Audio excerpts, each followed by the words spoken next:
intitulé « Accompagner la construction et l'expression de jeunes des 6 communes pour une tradition écologique et sociale en Haïti » s'inscrit dans le plan stratégique du GAF. Le GAF estime, en effet, que la transition écologique et sociale conduira à une transformation démocratique par la mobilisation citoyenne. Remettre les citoyens et les citoyennes au cœur de la démocratie, tel est tout l'enjeu de ce projet, en invitant les jeunes à porter leurs revendications dans l'espace public. Je suis fier de vous, la jeunesse haïtienne.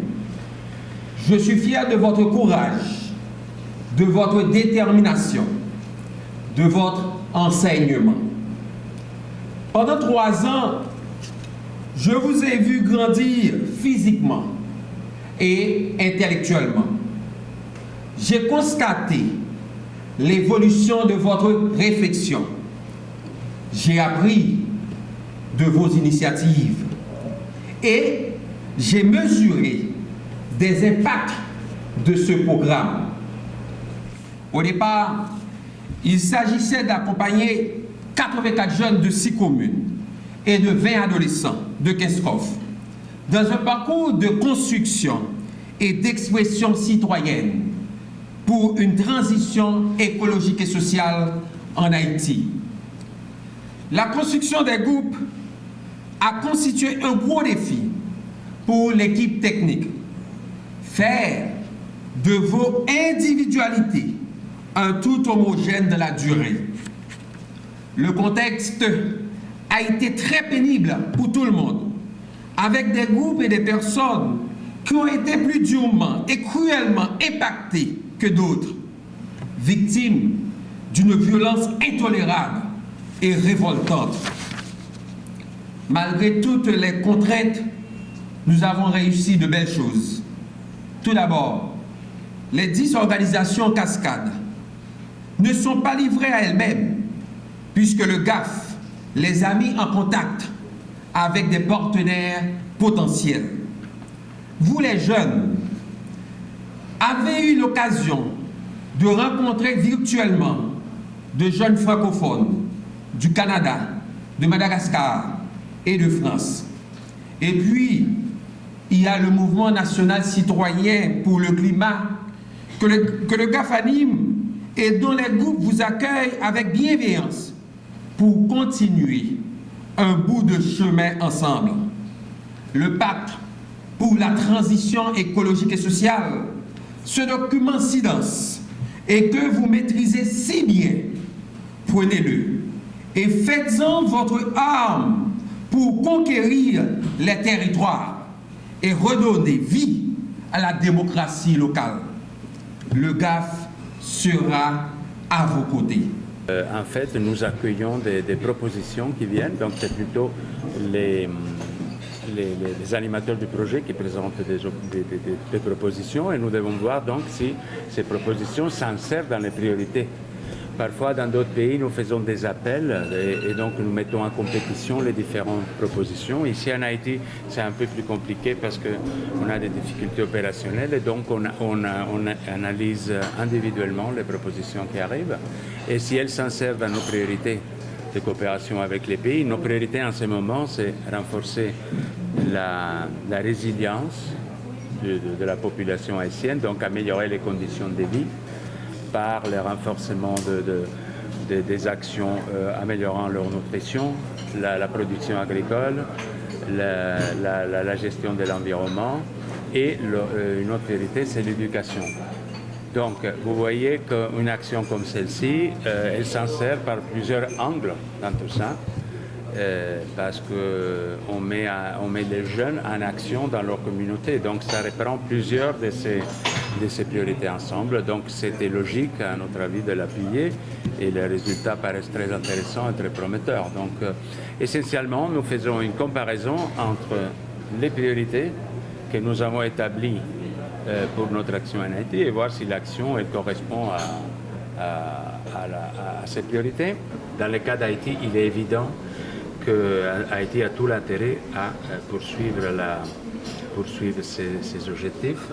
Nous savons que les autorités elles font ce qu'elles peuvent dans ces domaines. Évidemment, c'est pas seulement, moi j'ai dit dans mon discours que c'est les citoyens, les jeunes qui doivent prendre l'initiative, ça c'est évident, mais ça ne s'imprimait pas. Évidemment, après c'est l'action de l'État qui doit venir consolider tout ça dans un effort public à l'échelle de tous les pays.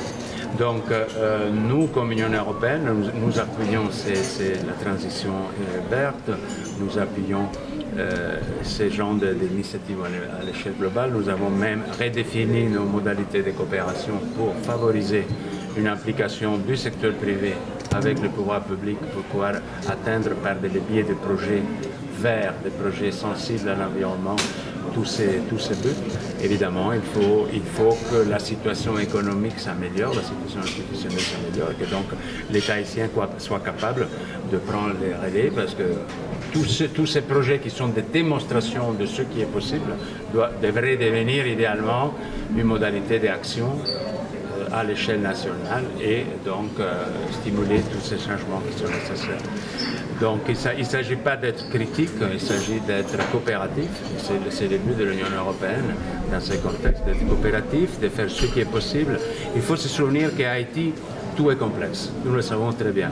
Tout ce qui dans un autre pays, on peut faire plus facilement. Ici, vu la complexité de l'action, il faut être réaliste, mais il ne faut pas renoncer à l'action.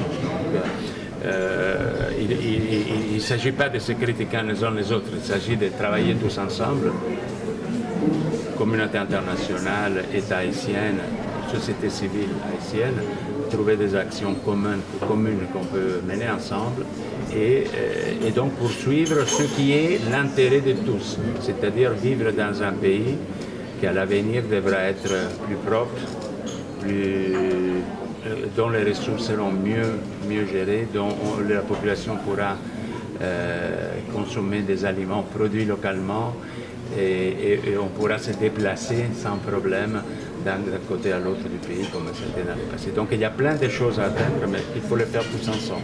Je remercie premièrement l'Union européenne et le GAF pour leur rapport à la réalisation de ce grand et bon projet au niveau de 6 communes du pays. Et normalement, ça a un impact très positif sur la commune de Keskov, parce que comme venaient de dire les jeunes, auparavant, ils n'étaient pas impliqués dans leur commune, aux activités qui se passent au niveau de leur commune.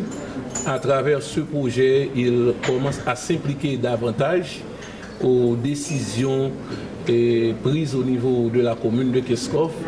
Et c'est ce qui leur a permis de réaliser un grand projet au niveau de la commune qui n'était pas là auparavant. Je peux dire que les jeunes commencent à se sentir responsables à tout ce qui se passe au niveau de la commune.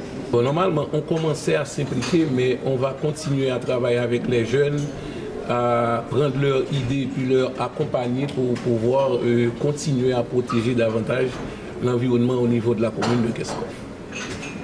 Le changement que nous voulons à travers les jeunes, nous pouvons être aussi le modèle. Parce que j'aime dire que pour changer toute une communauté, on peut commencer par une personne qui influence une famille, qui influence son quartier, une zone, une commune, un département et tout un pays, pourquoi même pas le monde.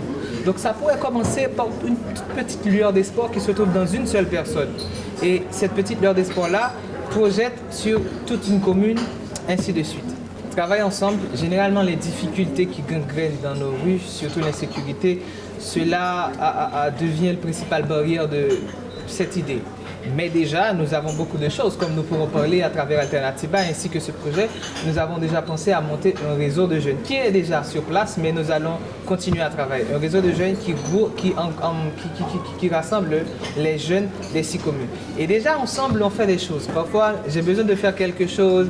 Je vois un jeune de Cité Soleil, je vois un jeune de Keskov, parce que l'idée aussi de ce projet, ce n'est pas seulement de former des jeunes, mais c'est aussi de créer une connexion, de leur mettre sur une forme de réseau, afin de mieux s'entraider et de mieux coopérer pour transmettre cette idéologie.